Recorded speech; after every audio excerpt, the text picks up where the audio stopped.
So in this video, I'm going to teach you guys how to transform this image into this by just adding one light.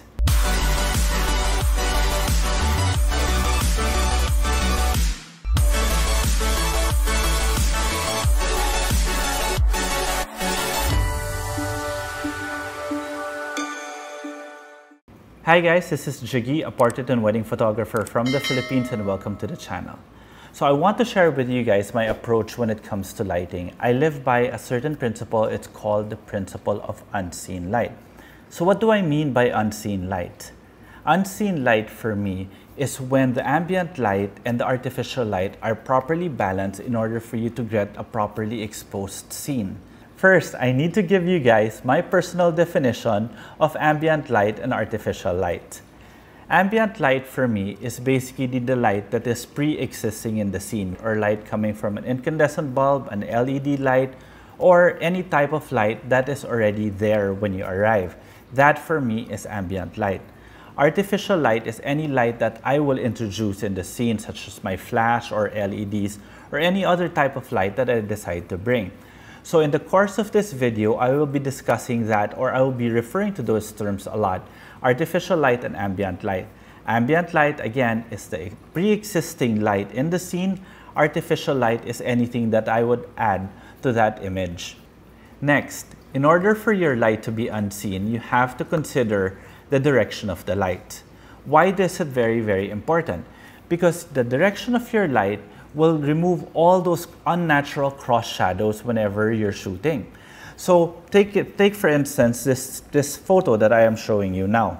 Notice how far away that we had to put the light. We actually had to put the light over the cliff in order for the light direction to come from there. And this was the output of this behind the scenes photo. Notice how the light direction is coming from the right, and it gives that very, very natural look, as if the sun was in that general direction. Well, actually the sun was in that direction.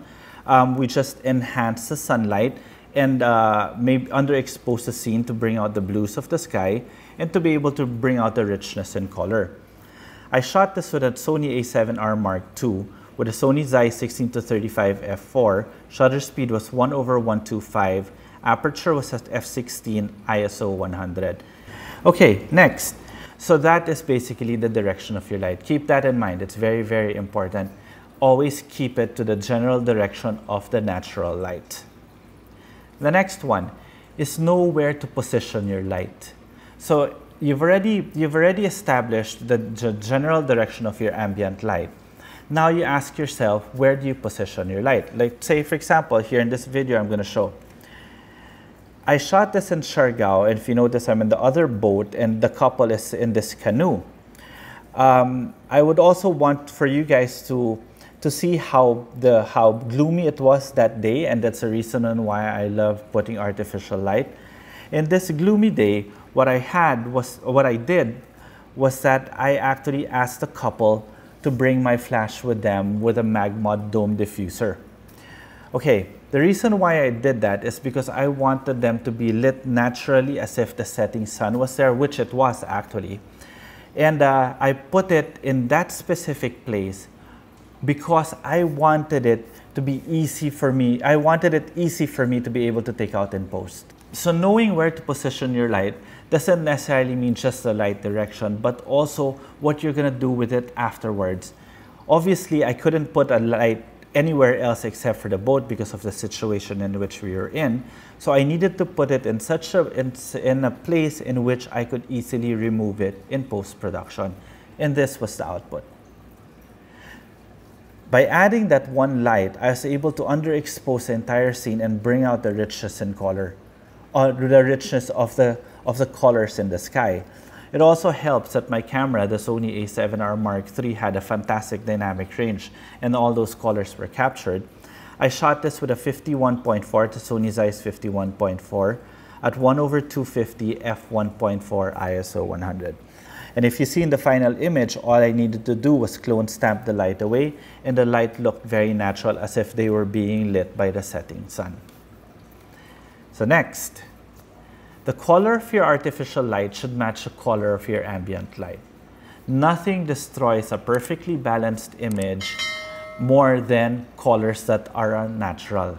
Meaning, if the setting sun was orange, you would want the artificial light that you are placing to be the same color of that of the ambient light. And if you see this BTS image, or the behind the scene image, so by adding that light, this is the output that I got. I shot this with a Sony a7R Mark II, again with a Sony Zeiss 16-35, a Phottix Indra, 1/250 f5 ISO 100.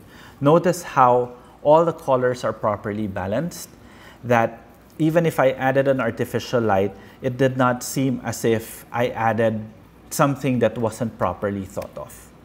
Last but not the least, you ask yourself the purpose of your light. So there are four types of light that you can use. One is the key light, the fill light, the rim light, or a background light. So in this scene that I am showing you, you have your ambient light, which serves as your rim light and the background light. I put in a light here on the left side in order for that to be my key light, and all the other fill lights are coming from the natural ambient light. Okay? And the output of this one is this one. Notice how I controlled the rim light and the background light in camera in order for me to be able to dial down the highlights and not overexpose it. But by doing that, I actually underexposed the scene. But by adding my key light on the left side, I was able to light the bride properly. The groom was actually lit using ambient light. Okay, so let me give you a few more examples. Look at this scene now. Everything is lit artificially because this was pitch black. All these candle lights were our base because these are the lights that we couldn't control. In other words, I couldn't make them weaker or I couldn't control the color.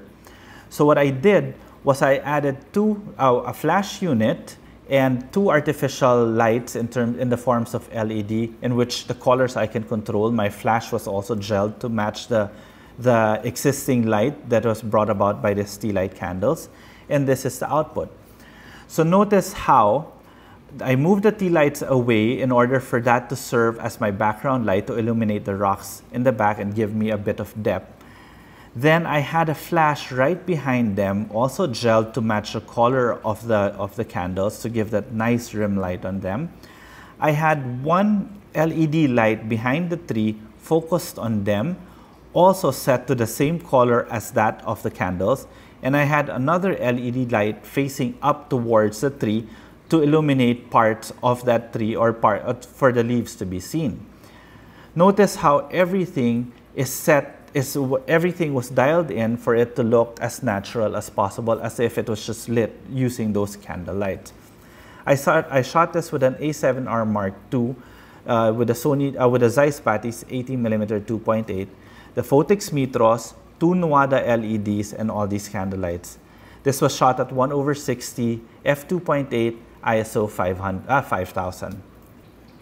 This is very similar to the earlier image that I showed you guys. This time I lit it with a MagMod MagBox with two Sony f45 RMs. The key here again is using the sunlight which was in the back as my key light and my rim light. And then I added this light on the left to make it wrap around. Not necessarily overpower the sun, but rather to make sure that everything is properly exposed, as you see in this image now. That the sun is there on top. I shot this as f14 just so that the sun would give a nice burst to it. The placement of the light was strategic so that it still seems as if they are being lit naturally by the sun. But if you notice from the BTS, or the behind the scenes that I'm showing you here, that if I did expose just for the sun without adding that artificial light on the left side, they would have really been in shadow. Then if I exposed for them, everything else would have been overexposed. Now by adding that light, you make it seem unseen, but you've got a properly balanced, well-exposed image. Again, I shot this with an A7R Mark III, the Sony 16-35 2.8 GM, two f45 RMs from Sony with a MagMod MagBox, 1/250 f14 ISO 100. So I hope you guys enjoyed that brief explanation of how I approach my lighting style. And if you notice, it's very, very simple. All I do is think about the direction of the light, that it doesn't give me any cross shadows. Where the natural light is coming from, that's normally where I would put my artificial light. 2, I make sure that the color of my light is correct to that of the existing ambient light. If it's amber, I would gel my flash. If it's more or less daylight, then I would keep it as daylight. Next, the direction of my light supersedes the position of my light. In other words, if I have to position my light in such a way that it will be in frame, because that's where the general direction of the light dictates, I will put it there, but I will make sure that it doesn't disturb the couple in which I want to focus on, so that it's easy for me to remove in post. And last but not the least, every single light that you put into a certain scene has to have a purpose. Whether it be your key light, your fill light, your rim light, or your background light, it always has to have a purpose. So hopefully by applying those simple techniques using the principles of unseen light, you can further refine your lighting style. So again, if you haven't subscribed to the channel, please do so, and while you're at it, click that notification bell so that every time I upload a new video, you will be notified. And if you want to see more of my images, you could also follow me on Instagram. It's @JiggyAlejandrino. Okay, till the next video.